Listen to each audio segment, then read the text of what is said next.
aí, galera, beleza? Como é que vocês estão? Meus amigos, a confusão em Brasília continua, as relações do Dilma com o Legislativo seguem ruins e podemos ver nos próximos dias uma dança nas cadeiras envolvendo aí os ministros. E eu quero comentar algumas coisinhas com vocês e mostrar também toda aquela velha conhecida parcialidade da imprensa, em especial a turma da Rede Globo, que eles nunca deixam nada passar.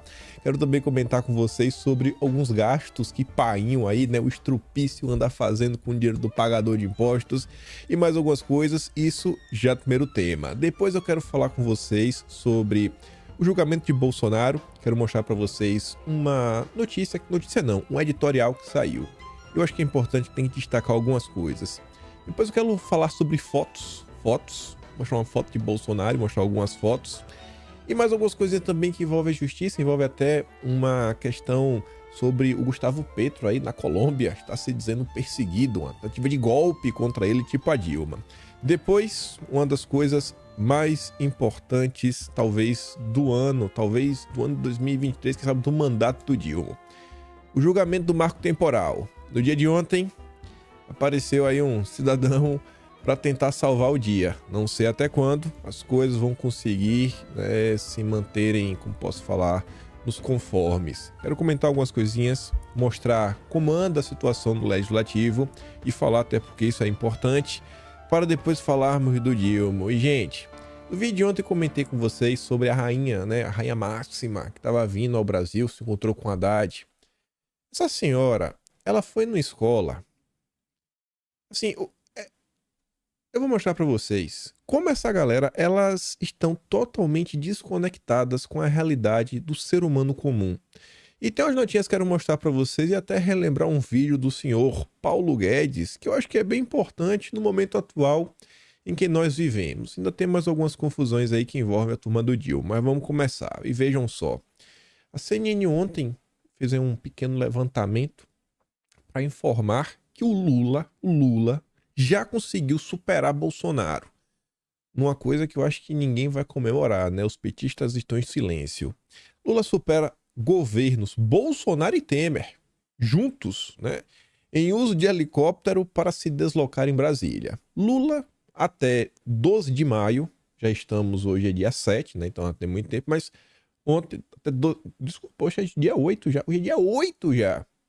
Mas até dia 12 de maio, mais ou menos um mês atrás, Lula já tinha utilizado 24 vezes um helicóptero para sair do Palácio da Alvorada até a base aérea de Brasília. Porque ele não pode ir de carro. Ele é um miserável. Aí a CNN faz aqui um levantamento falando que Lula usou helicóptero para deslocar em Brasília mais do que Bolsonaro e Temer durante todo o período que estiveram à frente do Palácio do Planalto.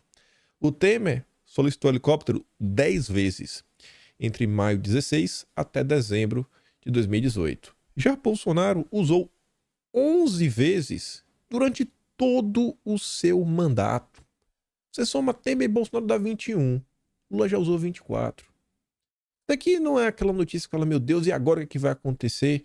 Mas isso aqui mostra postura. Não que ninguém saiba, mas é bom esfregar isso daqui na cara, principalmente da pessoa que grita em torno da democracia, porque o Lula, o pai dos pobres, olha aí, ó, o exemplo ele vem de cima. Se a turma que tá lá embaixo tá vendo o chefe fazendo a festa, quem vai se preocupar com economizar, com a máquina pública, com o povo brasileiro, né? Mas fazer o quê? É do jogo. Mas vamos seguir.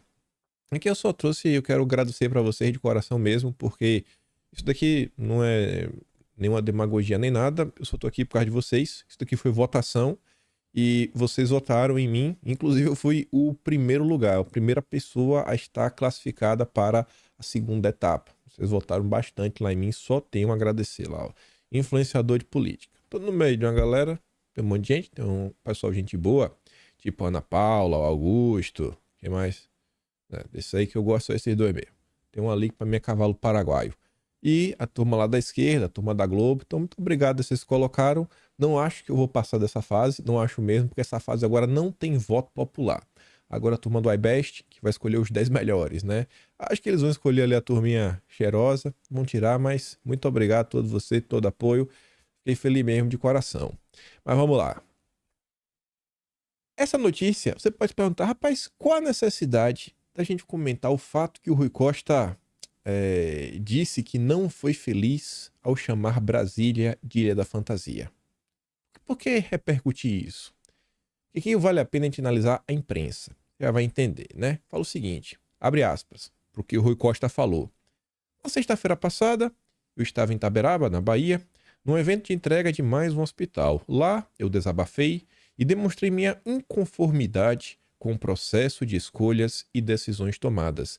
Ao citar Brasília como centro do poder político, não fui feliz nas minhas palavras, o que permitiu que alguns transformassem a minha declaração em um ataque à cidade ou ao seu povo. Como vocês estão vendo, o Rui Costa se vitimizou. Se vitimizou. Ao invés de falar, pô, desculpa aí, galera, foi mal, desculpa por ter ofendido vocês, não. Se fez de vítima, acusou os outros de terem distorcido o que ele disse. Aí o Robson Bonin, né, que escreveu essa nota, fala, ó, o petista, como se vê, não pede desculpas e ainda tenta posar de vítima de forças ocultas que transformaram sua declaração em um ataque à cidade ou ao seu povo. Essa nota saiu às 4h25 da tarde.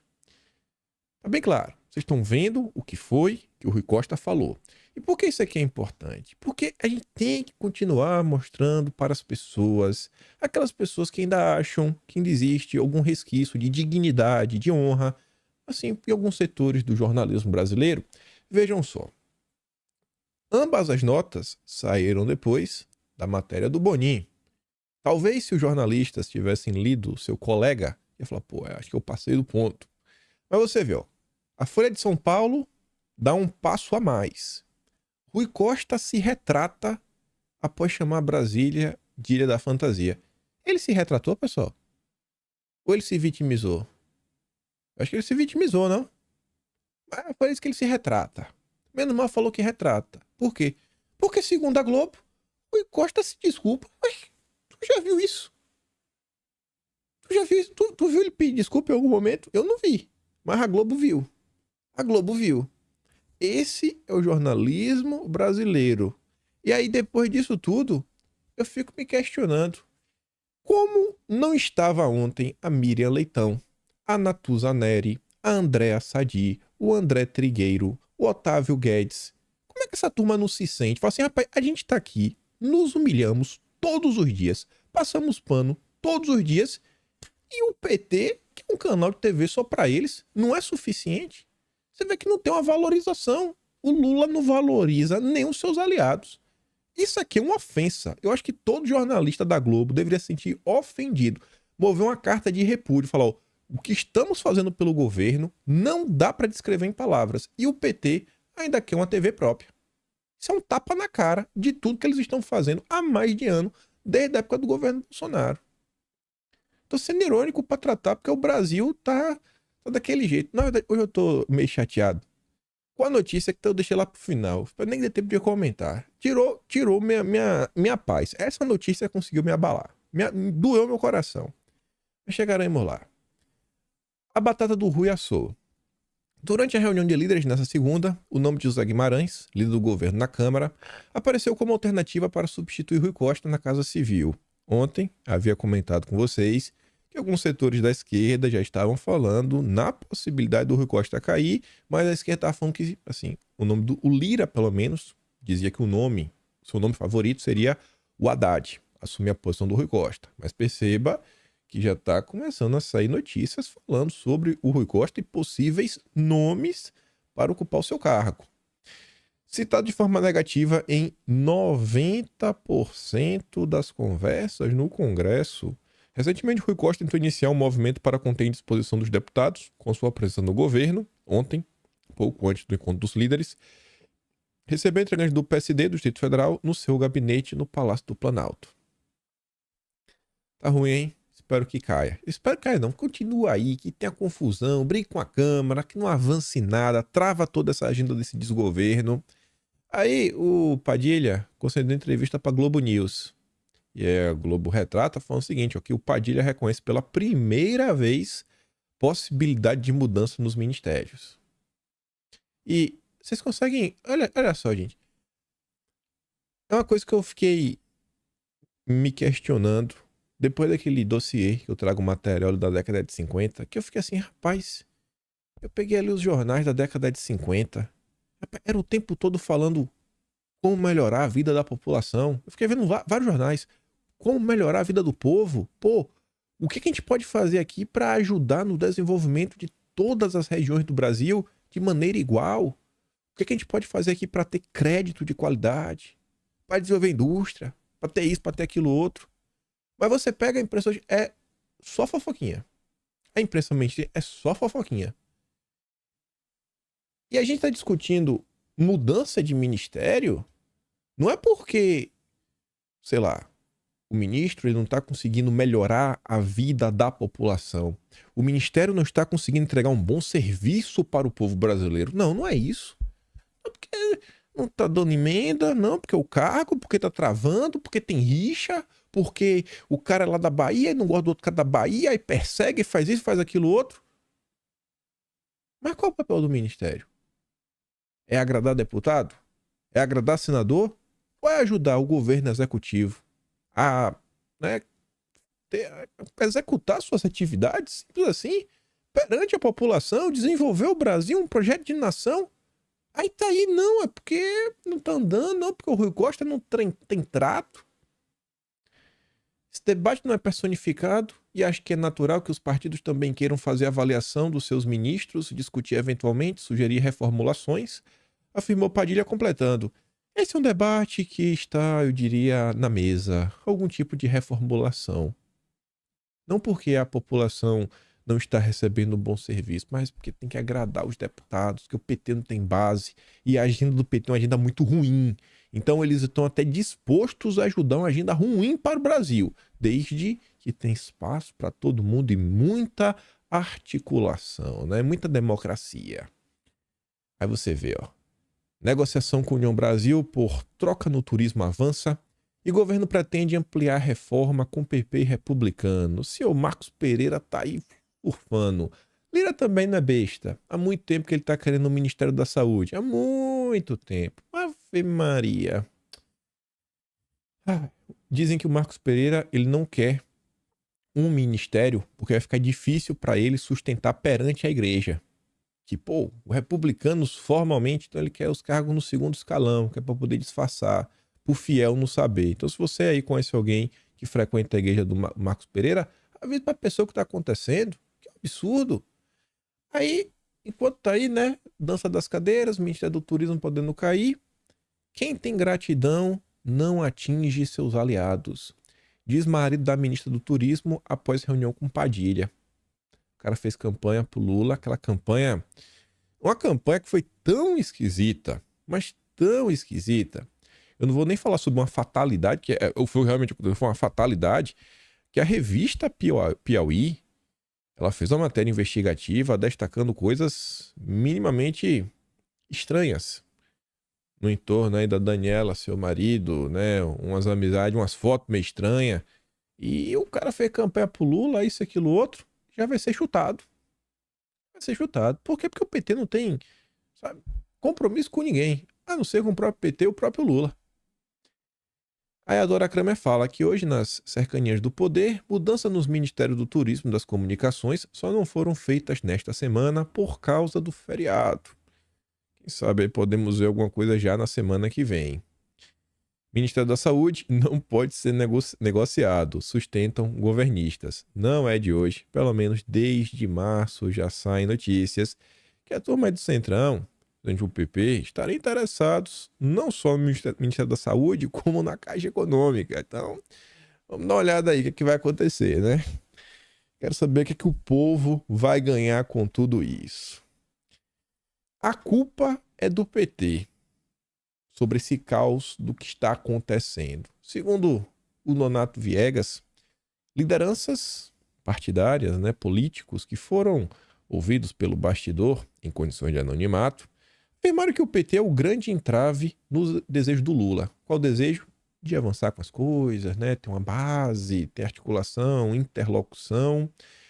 Isso porque as pessoas acham que a legenda não é confiável. Quem confia no PT?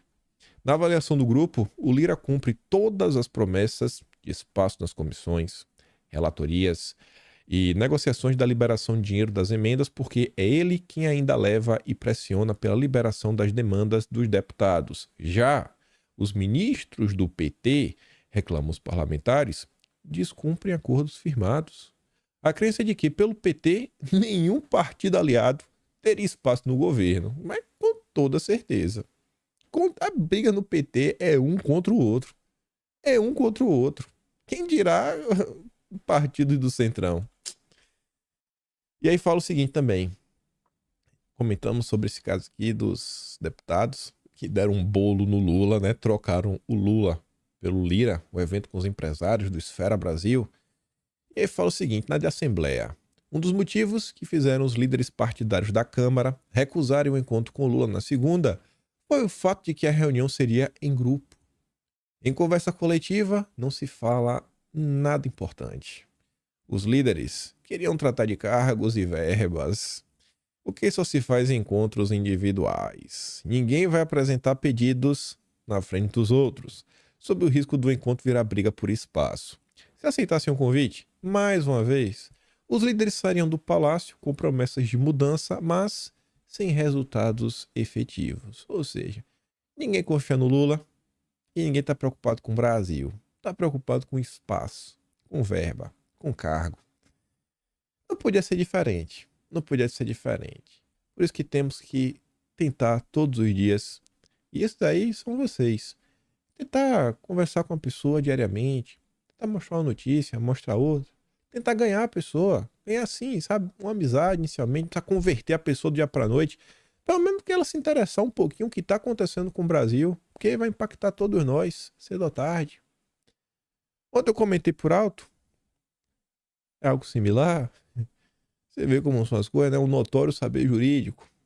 Alcolumbre trata com Dilma sobre a sabatina do indicado e negocia nomeações com o Planalto. O Alcolumbre aí, né? Um grande senador preocupado com o Brasil. Segundo a Folha de São Paulo, né? Colaboradores do Dilma. Segundo os colaboradores do Dilma, o Alcolumbre apresentou indicações para o DENIT, Banco da Amazônia, Suframa, que é a Superintendência da Zona Franca de Manaus, a SPU, Secretaria do Patrimônio da União. Ele também defendeu a permanência de um afiliado na Codevasf e pediu uma diretoria na Caixa Econômica Federal. Eita, rapaz! Tudo em nome da democracia brasileira. É assim que estão sendo feitos, né? Os grandes acordos para destravar a agenda que venceu as eleições de 2022. É o que a esquerda fala. Mas vamos lá. Que a gente começou a puxar aqui, né? Indicações. Sai uma nota. Eu só quero dar destaque para uma coisa, porque eu realmente fiquei me questionando. Tô honesto, tem duas possibilidades que ficaram rodando na minha cabeça. Fala assim, ó. O jantar do indicado do Dilma com a nata da República na casa de Cátia Abreu.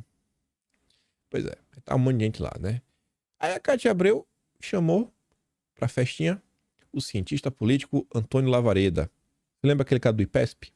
Que errou todas para favorecer o Lula? Foi convidado. Quem poderia imaginar? E ele fez uma fala sobre o momento do país, as mudanças nas relações de poder entre o executivo e o legislativo e a constante transformação do sistema presidencialista, que impõe desafios aos políticos diante de uma crescente crise de credibilidade da governança em Brasília. Aí eu fiquei me questionando o que é que esse cidadão queria falar sobre isso. Será que ele está querendo falar da importância do Poder Judiciário em organizar esse meio de campo? Ou será que ele está tentando falar que realmente o presidencialismo chegou ao fim e agora é hora de avançarmos com semipresidencialismo no Brasil? Realmente fiquei me questionando, não tenho uma resposta final para isso. Mas tenho certeza, deve ter sido uma festa sensacional. Muito comes e bebes, muita comida boa, muita bebida sensacional, só gente inteligentíssima. Vamos fazer o L todo mundo junto, né? E nem foi indicado, quer dizer, nem foi sabatinado e já tá se falando da segunda vaga. Acho que nenhum nome que o Dilma indicar vai agradar ninguém da direita, mas não custa nada deixar vocês, né, falando não acredito, né? Então, beleza. O Jorge Messias, que protagonizou naquela época, né, aquele episódio do Bessias, foi bem o Bessias, ele entrou no páreo para também disputar a segunda vaga. É isso. Só comentar aí, só para avisar, furo da Andréa Sadi. Ah, teve esse assunto aqui que eu fiquei olhando, não sei o que pode sair daqui, mas talvez nos próximos dias, pelo menos, ainda que isso daqui não seja discutido da forma como deveria dentro da CPMI, pô, o deputado que tiver acesso a uma coisa ou outra, às vezes ele pode divulgar uma informação que seja interessante para a população. A Globo fala o seguinte: CPI do 8 de janeiro, margem menor do que a esperada emite sinais de risco para o Planalto. Pleitos da oposição ganham força no colegiado, apesar da maioria governista. O documento, que teve 18 votos a favor e 12 contra, né, que é o plano de trabalho da Lisiane Gama, contemplou pleitos da oposição. Um deles é o compartilhamento de relatórios da ABIN, que podem provocar constrangimentos ao entorno do Dilma. Vocês devem lembrar que a ABIN mandou algumas mensagens para o Gonçalves Dias, que tem acesso, né, aos documentos produzidos, gerados, etc, tudo mais. Vamos ver o que pode sair disso daí. A CPMI, ela deve tomar tração mesmo daqui a 2 semanas. Não sei se é essa agora que vai vir, a outra. Que essa agora vai ter os requerimentos que vão colocar, vai jogar, e aí vai começar aquela fase das oitivas, né? Chama o cara, bate um papo, faz aquele questionamento, vai vídeo na internet, é confusão, gritaria. Em 2 semanas, a confusão vai começar. Mas vamos lá. Falei que ia falar de justiça, né? Bolsonaro, fotos. Isso aqui é uma notícia bem interessante. Ontem eu estava assistindo um vídeo que me mandaram de uma discussão que teve aí dentro da direita. Algumas pessoas que vocês conhecem, né? Pessoas assim, tem vários seguidores. Eles debatendo se vale a pena ir na manifestação, não vale a pena ir na manifestação. Aí tinha que falar, pô, mas o resultado prático disso daqui vai acabar. No final do dia, assim, em termos práticos, só vai ajudar a MBL, mais nada, não vai pra lugar nenhum, etc, tudo mais. Aí do outro lado fala, mas para derrubar o establishment, vale até se unir com o PT, vale isso, aquilo, outro, aí com qualquer um, o inimigo do meu inimigo é meu amigo. Aquelas frases de efeito, etc, tudo mais. O que eu acho desse assunto, e por isso que eu trouxe essa notícia, é que é o seguinte: em alguns momentos, você dialogar com alguns setores, ou você, sei lá, não sei, se aliar de forma temporária, beleza, etc, tudo mais. Só que eu acho que a turma sempre tem que deixar em mente o seguinte: uma coisa é algo momentâneo, mas não se deixem levar. Não fiquem criando, né, heróis. O Brasil, querendo ou não, sempre acabam surgindo novos heróis. O cara chegou, falou 3, 4, 5 frases bonitas, pronto, já virou herói. O Estadão é o jornal que mais vem criticando o governo do Lula. E é o jornal que mais emplacou alguns editoriais criticando o Lula também. Só que são aqueles editoriais que, vez ou outra, eles colocam o Bolsonaro no meio para falar que o Bolsonaro era pior. E aí eu sempre digo, não se engane, criticar o Lula, ser antipetista, é fácil. Ser antipetista é fácil. Você defender uma agenda mais ligada aos costumes, né, aos valores conservadores, valores cristãos, aí é muito mais complicado. A turma do Estadão soltou um editorial que fica aparecendo, né, porque o editorial é em nome do jornal, então por isso que eu acho que é interessante, que se Bolsonaro não for condenado, será um ataque à democracia. Só quero mostrar para vocês aqui o subtítulo, ó, o julgamento de Bolsonaro. O tribunal não é corte política, seu papel é aplicar o direito de forma fundamentada. Todos são iguais perante a lei, que prevê, em defesa da democracia, as hipóteses de inelegibilidade. Ou seja, né, para proteger a democracia, existe a possibilidade de tornar alguém inelegível. Em nome da democracia, vamos protegê-la. Então é aquela coisa. Ser antipetista é fácil, mas na hora do vamos ver, é no máximo terceira via. Aí sim falam sobre fotos, né? Falam sobre heróis. Vocês devem já ter visto essa foto aqui alguma vez na vida de vocês. Bolsonaro no parlamento. Tem até uma matéria da Veja com essa foto que, se eu não me engano, a manchete é tipo assim, é o cara que falava sozinho, o Bolsonaro falava sozinho, o deputado que falava sozinho. Acho que é essa, o deputado que falava sozinho. Acho que essa é a manchete. Essa foto aqui tem muitos anos. Vê essa foto, né? Vamos olhar uma manchete. Plenário vazio, último discurso e cola na mão a lá Bolsonaro. Os momentos derradeiros de Deltan Dallagnol na Câmara. Veja fotos. O cara tá, até nisso tem que copiar Bolsonaro. Até nisso, sabe? Aí começa a mular o discurso, começa a falar aqui duas, três coisinhas, começa a falar mal do PT, aí bate até as fotos quer bater igual. Ah, na boa, viu? O Brasil, o mito cria e a cópia, né, copia. A falsificação copia. Mas enfim. Ainda sobre o judiciário, isso aqui eu achei engraçado. A turma da esquerda internacional se uniu para sair em apoio ao Gustavo Petro, aquele presidente da Colômbia, que veio aí com agenda verde pesada, né? Veio com aquela história de tentar pacificar o meio de campo, com a turma das Farc. E aí, a Folha de São Paulo comenta que ex-presidentes e lideranças brasileiras afirmam que Petro é alvo de, olha isso aqui, golpe moderado. Eu agora queria saber qual foi o golpe da Dilma, né? Se o golpe da Dilma foi como? Foi intenso? Foi pesado? O que seria um golpe leve? O que seria um golpe moderado? O que seria um golpe pesado? Forte? Não sei, né? Mas tem nomenclaturas e nomenclaturas. Aí fala assim que ex-presidentes, lideranças políticas de diversos países do mundo lançaram nesta quarta um manifesto em apoio a Gustavo Petro e a tese dele, né, do seu mandatário, de que um golpe de Estado moderado está em curso em seu país. Na lista de signatários brasileiros você tem a Gleisi Hoffmann, o Stedley, o Boulos, além de diversos líderes de entidades sindicais. Eu não acompanho muito de perto a política colombiana, mas já saíram algumas notícias. O negócio é do filho do Petro aí recentemente. A Gazeta do Povo soltou algumas notas sobre isso. Só que olha o que a Folha de São Paulo comenta. Menos de um ano desde a posse do Petro, estão usando o poder institucional combinado com agências reguladoras, conglomerados de mídia e o poder judiciário do país para interromper suas reformas, intimidar seus apoiadores, derrubar sua liderança e difamar sua imagem no cenário internacional.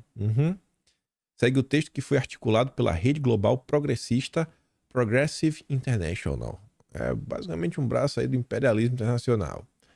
No domingo, dia 4, a tensão política se acirrou após o vazamento de áudios supostamente enviados por Armando Benedetti, que chefiou a campanha de Petro. Olha aquela palavra, né? Supostamente enviados. E depois virou embaixador na Venezuela para Laura Sarabia, braço direito do presidente. Durante a conversa, o diplomata teria sugerido que houve financiamento ilegal e até mesmo envolvimento da turma que vende substâncias ilícitas, que te deixam biruta, na campanha do Petro à presidência. Publicamente, Benedetti afirma que os áudios foram manipulados. Opa, então peraí. Como é que a Folha de São Paulo fala vazamento de áudio supostamente... O cara tá falando que o áudio foi dele, mas que foi manipulado. Então coloca assim, né? É um vazamento de áudios supostamente manipulados. Não existe supostamente enviado, porque o cara assume, não, foi manipulado. Mas ele tá assumindo que é dele. Pelo amor de Deus. E o Petro, por sua vez, ele nega. Então, parece que não importa o país, é colocar a turma da esquerda lá. É a mesma história, a mesma ladainha. Mas vamos lá. Vamos adiantar que tem muita coisa ainda. Ontem, tivemos um dos julgamentos mais importantes, principalmente da era do Dilma. É um assunto que eu fico me perguntando, né? Será que a turma... Será que eles realmente entendem das complicações que pode trazer o povo brasileiro, ou sou eu que acho que tem um problema grande demais, né? E que a coisa realmente é sensacional. É a questão do marco temporal. A Folha de São Paulo tinha anunciado, que antes do julgamento, no dia 6, tanto o Greenpeace quanto a PIB, duas ONGs sensacionais, tinham recolhido aí 350 mil assinaturas, um abaixo-assinado, para entregar lá para a presidente da corte, né, a ministra Rosa. Tá aí, ó, ministra, pelo amor de Deus, derrube o marco. Cuide dos índios. Cuide dos índios. Ela é a presidente da coisa, né? Mas eu fico me perguntando o seguinte: será que não caberia os grupos ligados ao agronegócio? Será que também não caberia um abaixo-assinado em nome da segurança jurídica, não só do agro, né, dos brasileiros como um todo? Que isso aqui pode impactar a vida de todos os brasileiros. A gente está falando da situação que o que vai determinar se uma terra é ou não é indígena no final do dia pode vir a ser um relatório antropológico lá da turma da FUNAI. Que assim, não é uma ciência exata, não é matemática que 2 mais 2 são 4. Você pode, às vezes, tanger o campo do subjetivo. Já pensou? O cara da FUNAI briga com uma pessoa que ele não gosta, ele vai lá e só pra se vingar fala: perdeu. Perdeu, Playboy. Perdeu. Complicado, né? E aí a gente vê assim, tem várias coisas que acontecem no Brasil. Alguns assuntos, assim, é uma polêmica gigantesca. É uma gritaria pra tudo que é lado, né? Direita, meu Deus, traiu, não traiu, se vendeu pro Centrão, etc. Tem uma repercussão. Mas um assunto que vai impactar a vida de todo mundo, você vê que ele não tem o mesmo clamor da população. E é uma coisa que tá aí pra ser debatida. Será que também não valia a turma organizar um abaixo-assinado a favor? Se a ministra não quisesse receber, procurava o ministro André Mendonça, procurava o ministro Nunes Marques, pô, toma aqui, pelo menos um ato, né, também saindo na imprensa, mostrar que tem pessoas no Brasil que também estão preocupadas que a decisão oposta seja decidida, né? Mas tudo bem. Aí o julgamento tava 1-1, o julgamento começa com o voto do relator, isso ainda no passado, o ministro Fachin. O ministro Fachin é a favor de derrubar o marco temporal. Depois tivemos o voto do ministro Nunes Marques. Ele votou, não, sou a favor do marco temporal. Aí ficou 1-1. Aí ontem voltou o julgamento. O cara foi lá, voltou junto com o relator para derrubar o marco. Chegou o André Mendonça, vista. Pediu vista. Não acho que André Mendonça é o ministro nota 10. Eu já falei isso diversas vezes. Mas assim, diversas vezes. Agora eu acho que não dá para negar que os ministros, as pessoas que Bolsonaro indicou ao longo dos seus 4 anos, têm um posicionamento bem diferente. Mas bem diferente. Não é melhor ou pior. É bem diferente, que está sempre se diferenciando do restante aí de onde eles participam, né? Depende do tribunal. E aí fala, né, que o Mendonça diz que a temática é complexa, relevante, pelas questões históricas, jurídicas e dos valores que estão em jogo, e que após o voto lá do ministro, que ele classificou como a terceira vertente, tem a necessidade de fazer maior reflexão sobre a matéria. Aí veio o seguinte: ao pedir vista, ele se comprometeu com a presidente da corte, a ministra Rosa, a retomar o julgamento em prazo comum, ainda sob a gestão dela. Por quê? Porque a ministra tem que se aposentar compulsoriamente até dia 2 de outubro. Ao suspender a análise, ela lembrou da própria limitação temporal e disse: André Mendonça, quero votar sobre esse tema que é tão sensível. Quero votar, viu, André? E também disse que o regimento da corte prevê devolução automática da ação à pauta após 90 dias. Você pediu vista, mas tem 90 dias, viu? É o que está no regimento, viu, André? Aí, sobre isso, quero trazer uma matéria do ano passado.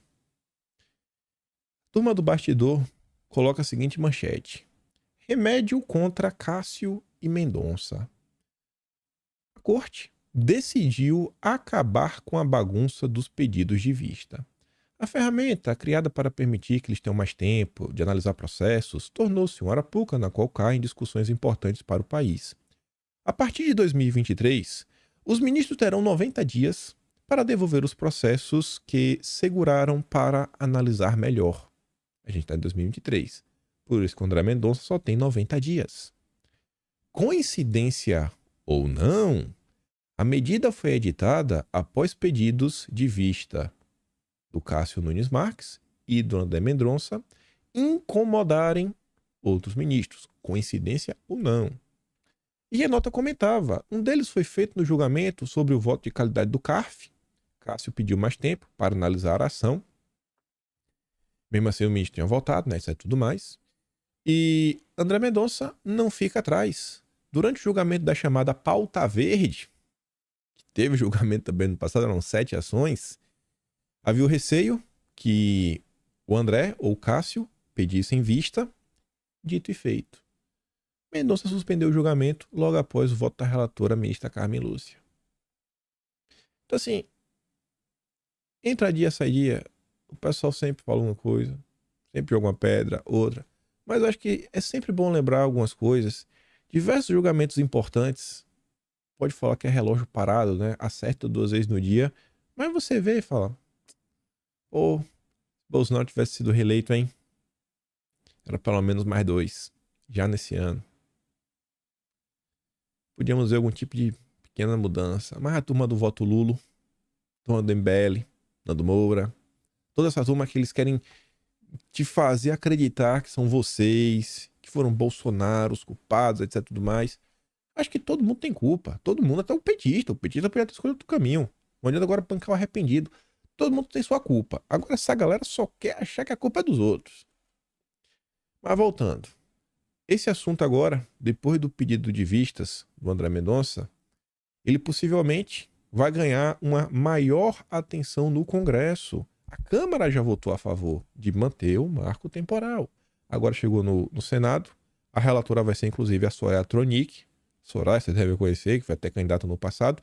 Só que a Soraya ela é ligada ao agronegócio. Então, ela deve ter um posicionamento mais favorável. Só que, né? Primeiro, olha isso daqui.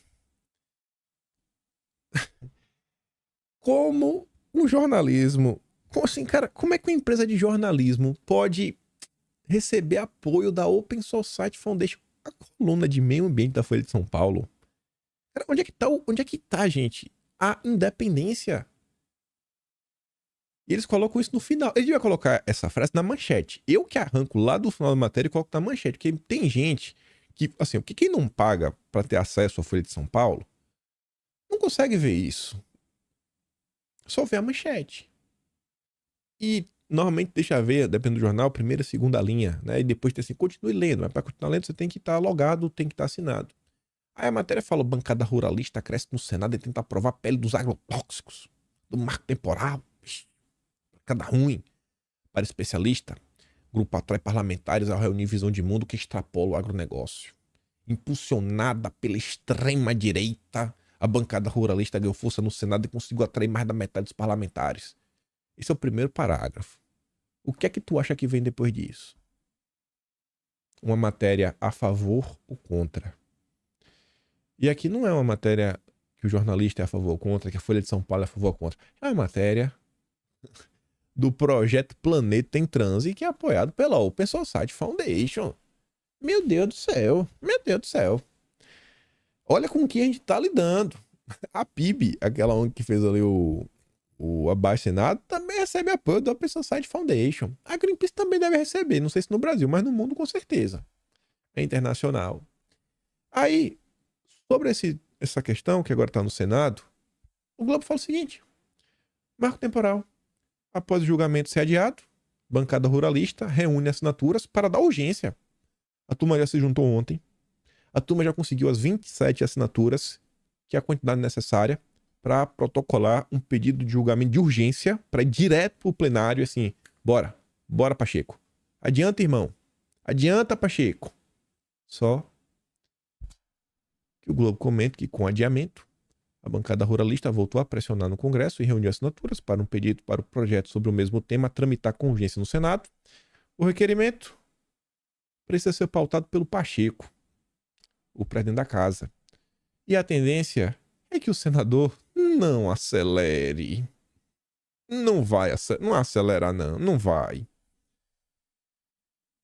Não vai, não vai. Lula vê Porto Seguro no Senado em meio a ultimatos de Lira e crise com a Câmara. A Câmara vai, trabalha, aprova-se um projeto que você vê que grande parte do principal setor da economia brasileira defende. Mas o Senado é o Porto Seguro do Lula. Essa aqui é uma pauta que eu acho que é importante a gente discutir, colocar para frente. Assim você vê, nos últimos dias se discutiu tanto, mas tanto, sobre a questão da Prefeitura de São Paulo, que a gente nem sabe realmente, assim, eu falo para vocês, ó, nenhuma decisão sobre isso vai acontecer antes do ano que vem. Ou pelo menos antes do final do ano. Não vai, não vai.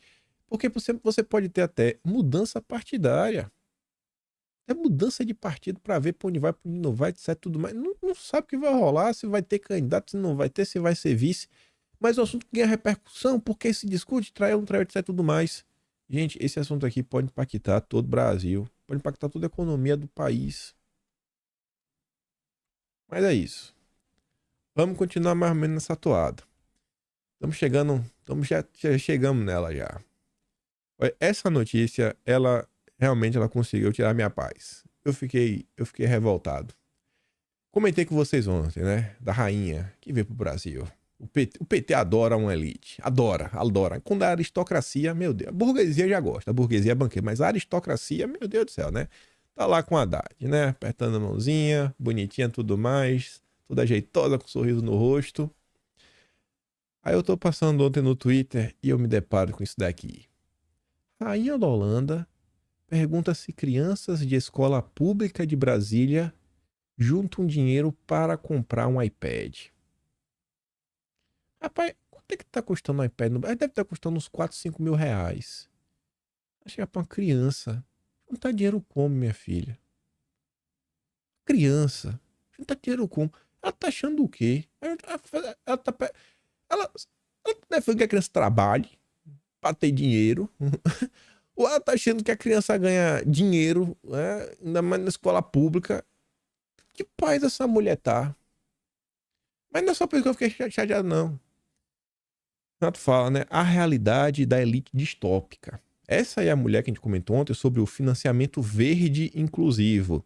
Que, por coincidência, são medidas que só estão sendo emplacadas em países pobres. Como se fosse um laboratório, né, de testes. Se der errado, eles não implementam nos países deles. Aí eu fui ler a nota. Gente, é de doer o coração uma nota dessa. Você vê assim. O Roberto Campos já estava até lá também, né? Devia ter dado um toque nela. Em uma conversa com os alunos, enquanto a monarca dava dicas de como poupar dinheiro para comprar coisas grandes para crianças de escola pública. Ele já tá querendo assim, vai pedir no sinal, né? Só pode ser isso. Como um iPad ou uma bicicleta. As crianças contavam que tinham desejos mais simples, como comprar remédios para o pai, ingresso para o cinema. Uma aluna disse que queria poupar para ajudar a mãe.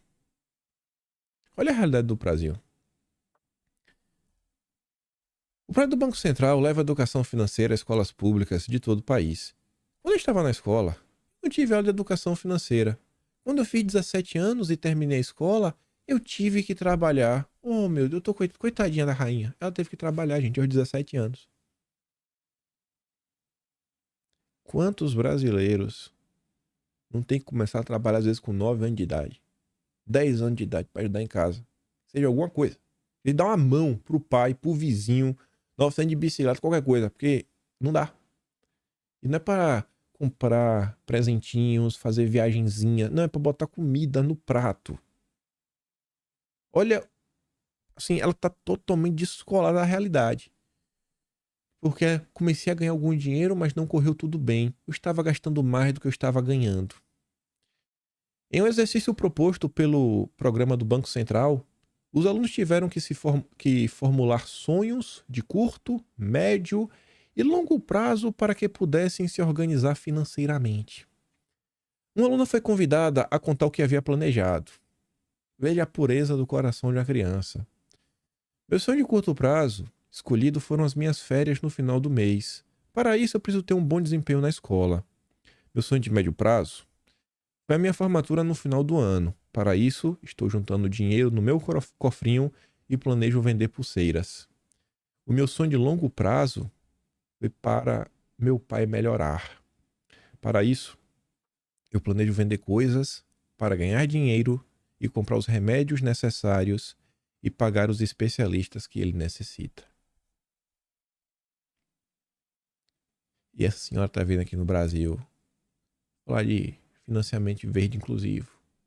Porque o pobre, né, as famílias, as casas, os pequenos proprietários, eles também têm que ajudar na transição para a economia de baixo carbono. Se essa senhora tivesse tido a dignidade de pegar o dinheiro da passagem e doado para a escola, já tinha sido melhor. Tinha sido mais útil do que ficar de palestrinha. Assim, é o cúmulo do absurdo. Eles vivem numa realidade que, assim, não é nem do brasileiro mediano. Quiçá do brasileiro mediano. É um absurdo o que está acontecendo. E ficam tratando isso na maior normalidade do mundo. Não, olha só quem está discutindo os projetos como se fossem salvar o Brasil. E você vê que são pessoas que sequer sabem como o pobre vive. Se bem que essa pergunta é difícil, viu? Talvez nem o pobre saiba. Porque todo dia ele tem que se reinventar para conseguir continuar vivendo. E a gente olha para isso. Essa notícia, ela me incomodou. Assim, cara, como é que uma criança tá se preocupando em ter que vender? Não é para ela comprar uma coisa. Não é, gente, assim, era comum até a gente ver aquelas crianças que falam assim, não, poxa, eu queria tanto ter uma roupa nova, eu queria tanto ter um sapato novo. E ela queria trabalhar para ter as coisinhas dela. Não, a menina quer trabalhar para ajudar o pai que tá doente. Isso não é para ser uma preocupação de criança, gente. Isso não é normal. Não dá para achar que esse país as coisas estão normal. Assim, se desespera com mil coisas, não tem liberdade de expressão, não tem nada, beleza, mas olha o que tá acontecendo. As pessoas, meu Deus do céu, é inacreditável. Não, não dá, não dá. Sem condição, bicho. Uma criança. Rapaz, ó, velho. Fala nada, viu? Ao perguntar se alguém recebia a mesada, o estudante levantou a mão e contou que recebia R$ 20 por mês e economizava tudo. Aí falou assim, ó, vocês guardam por guardar ou guardam por objetivo? Questionou a rainha, enfadando que também era importante poupar por um motivo específico. Quando as crianças responderam que queriam comprar, que em geral era coisa simples, ela insistiu. O que vocês querem comprar? Coisas grandes? Com bicicleta, até quem sabe um iPad usado. E as crianças, não, isso aqui aqui, pô, isso aqui é no cinema. Só quer comer um McDonald's. A minha tia tem um pouquinho de dinheiro. E quando a gente vai no shopping, a gente procura comer lá. Esse é o brasileiro comum. E aí fica esses vagabundos, filhos de uma... Ó, vem do Brasil. Não, financiamento verde inclusivo. Agenda verde, crédito de carbono, marco temporal. Aí vem o zongueiro. Jorge, rapaz, não tem condição.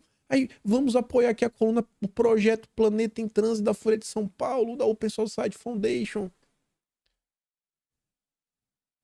Aí, o John Kerry, amigo do Lula, da Marina, a Amazônia é nossa. 10 bilhões de habitantes na Terra insustentável. Pronto. Vai fazer o que agora? Vai impedir as pessoas de nascerem? Não. O crescimento demográfico mundial é sustentável em sua forma atual. Desde novembro, a Terra tem oficialmente mais de 8 bilhões de habitantes, mais do que o triplo do número de 1950, em um momento em que as necessidades de alimentos e energia já ameaçam os recursos e o clima do planeta. Esse número se aproxima de 10 bilhões até meados do século. Olha a preocupação, não. O número de pessoas está ameaçando os recursos e o clima do planeta. Ninguém está preocupado se o povo está comendo. Não, é o clima, é o planeta, é a mãe Gaia. Pessoalmente, não acho que isso seja sustentável. Ele foi lá em Oslo, onde o Celso Amorim está indo aí na segunda-feira, para ver se consegue o prêmio Nobel pro Lula. Temos que resolver a questão da sustentabilidade e do número de pessoas que temos que cuidar no planeta. É, tá bom.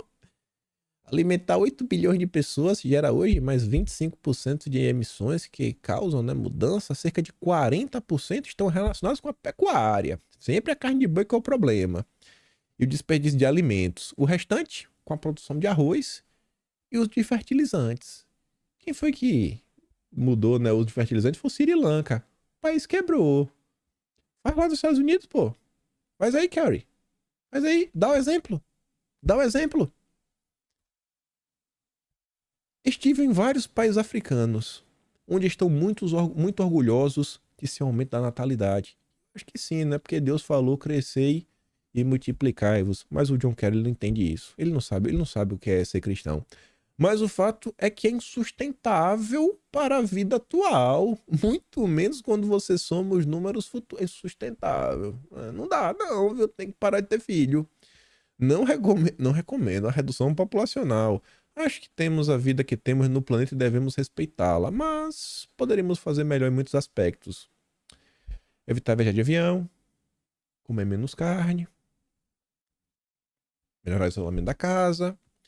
De acordo com o relatório publicado na sexta por uma agência ambiental, a Noruega ela podia reduzir as emissões, etc., se os seus 5 milhões e meio de habitantes seguirem as recomendações alimentares. Quais? Uma das principais é conseguir que os carnívoros comam menos de 500 gramas de carne vermelha por semana. Não é aleatório. Eu nunca vi essa turma defender. Assim, não é aleatório. Se eles estão querendo tirar isso, isso não tem como ser aleatório.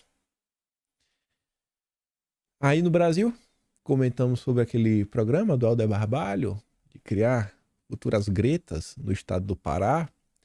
E agora, escolas começam a adotar disciplina de cultura oceânica para ajudar a proteção dos mares. Quer criar o Aquaman agora. A parceria entre o Ministério e a universidade faz parte das ações promovidas pela ONU. É só isso que você tem que saber. Julgue. Ministério do Lula, a universidade no Brasil, sabe como é? Num projeto da ONU. Imagine o que é que não vai ser ensinado nas escolas.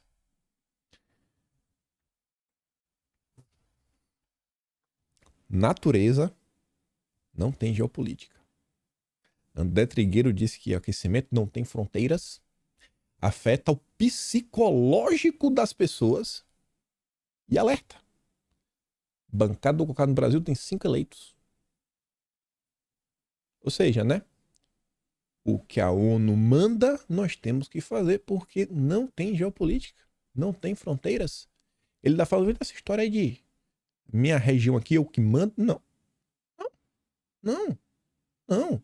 Eles mandam e a gente obedece. Tem que ser assim, é do jeito que ele gosta. Esse é do jeito que eles gostam. Ele vai falar um pouco sobre isso. Aí você vê, né? Olha aqui. Desmatamento do Cerrado cresce 83% em maio. Acumulado é recorde. Parabéns, Lula. Batendo recordes. Parece que você foi eleito, né? Vamos lá. E aqui conecta agora a fala do André Trigueiro. Respeito ambiental como parâmetro. Um editorial do Estadão de hoje de manhã. A FEBRABAN aprovou norma estabelecendo para a concessão de crédito bancário a frigoríficos e matadouros a exigência de sistemas de monitoramento. Né? Você vai ter que ter isso até 2026. O que acaba encarecendo a produção, né? O matador aí, eles querem que você pare de comer carne. Sensacional. Comprovando que o gado utilizado não provém de áreas de desmatamento, etc. Tudo mais.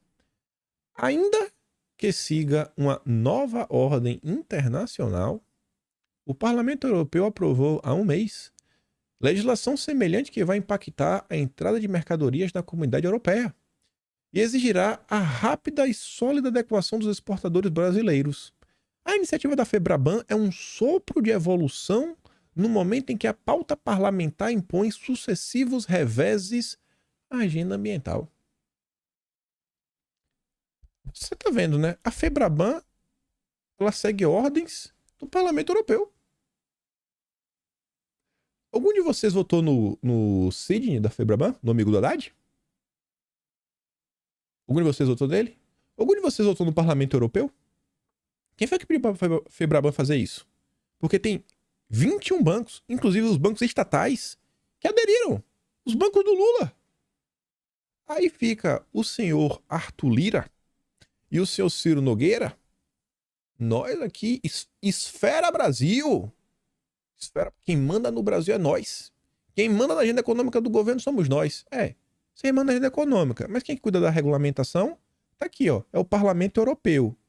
E vocês estão aí, só precisa comprar um nariz de palhaço para continuar fingindo, quando for no Esfera, que vocês mandam alguma coisa. Vocês podem cuidar da agenda econômica, mas quem tá fazendo a regulamentação é o Parlamento Europeu. Vocês receberam votos, esse aqui não. Ciro Nogueira foi o que mais apresentou emendas ao arcabouço fiscal. Mas acho que quem vai regulamentar no final do dia vai ser o Parlamento Europeu. É bom ligar aí, ó. Liga pra Ana Cavazzini, que vem sempre aí no Brasil, né? Partido Verde. Ela teve com o Pacheco na última vez. Pergunta lá, pô. Pergunta lá. Pra quando você for no Esfera, você pelo menos tem um discurso assim, né? Como posso falar, né? Combinado. Pra você fingir que pelo menos vocês estão mandando alguma coisa. Caramba, o que tá acontecendo nesse país? E o Estadão batendo palma e assoviando. Acabou vindo do setor privado o passo adiante do combate ao desmatamento e a adesão imediata dos 21 maiores bancos. Apesar de ser voluntário, faz quem quer. Não, vamos fazer todo mundo junto. É a prova de que o segmento entende que a premissa do meio ambiente deixou de ser um diferencial para se firmar como mandatória nos negócios. Aí fala, né, que o cerco ao desmatamento, esse, aquilo, outro, não dá para ficar de braços cruzados. É na punição financeira que as novas diretrizes vêm se impondo. Por exemplo, instrumentos que atrelam o barateamento do custo de crédito a critérios socioambientais. Só vai ter crédito barato, quem seguir a regra. Só que para seguir a regra, gasta dinheiro. Mas quem ganha com isso no final do dia é quem tem dinheiro para gastar, nunca é o pobre. Nunca. Aí depois você não fala, o desmatamento na Amazônia figura entre as prioridades ambientais no mundo todo. No mundo todo. Mas geopolítica, né? Natureza não tem geopolítica. Como é que o André Trigueiro fala? Eu nem sei mais o que aquele maluco falou. Desde 2009, o BNDES passou a adotar critérios socioambientais. Olha essa aqui. É o suco de Brasil. Desde 2009, o BNDES começou a adotar, critério ambiental, para atender a cadeia produtiva da pecuária bovina. Desde 2009. Desde 2009 já queria CSG. O banco tem sido bombardeado por organismos ambientais, acusado de não acompanhar com o rigor necessário as diretrizes que criou há 14 anos. Um relatório recente de uma ONG americana, o imperialismo, a Mighty Earth, sustenta que o BNDES, maior acionista individual da JBS, ignorou a denúncia. O BNDES, maior acionista individual da JBS, ignorou.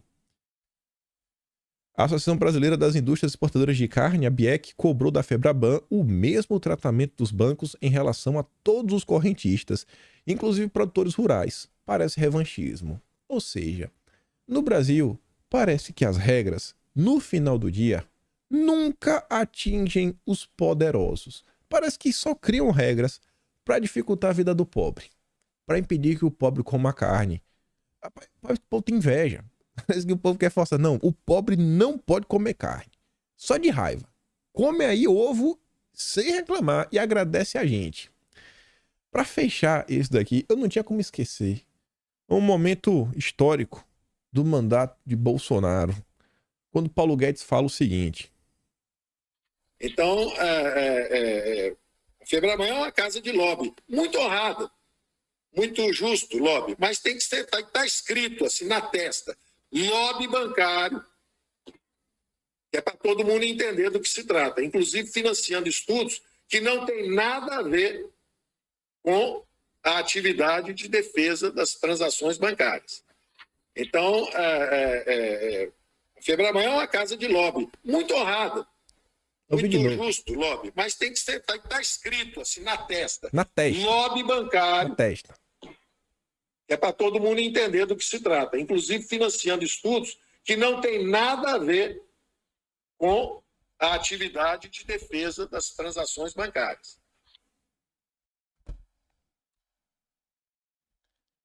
Falando de estudo, para encerrar o vídeo. Ártico perderá todo o gelo pela primeira vez nas próximas 2 décadas, diz estudo. Tipo Al Gore, quando falou que ia derreter.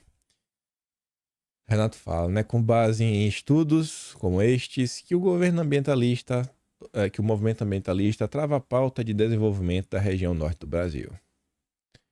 Com essas aí, a gente encerra o vídeo de hoje.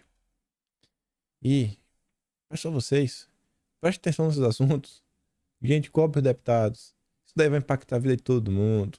Tá vindo aí tá se discutindo reforma tributária. Não tem uma pessoa até o momento falando lá da proposta do AP, do imposto do pecado, de fazer a regulamentação do mercado de carbono. Vocês acham que vai... Conhecendo a turma do Lula, o que vocês acham que vai vir aí? São assuntos que vai impactar a vida de todos, vai impactar o bolso de vocês. O bolso de vocês, você pega a carteira, vai ter menos dinheiro. Pense nisso. Acho que é um tema que as pessoas precisam se engajar um pouquinho também. Pelo menos isso aqui me incomoda muito. E é isso. Vou mandar o vídeo do Paulo Guedes lá no Telegram. O link tá aqui na descrição. Se gosta do meu trabalho, assina no canal. Tem um Tony Valeu, tem um Pedro na descrição. Tem outro brasileiro, kimpai.com, sem BR. Dia 15 agora, saiu de abril. E é isso, né? Compartilhe o vídeo. Aquele grande beijo e abraço. Espero que possa ver vocês amanhã. E fui.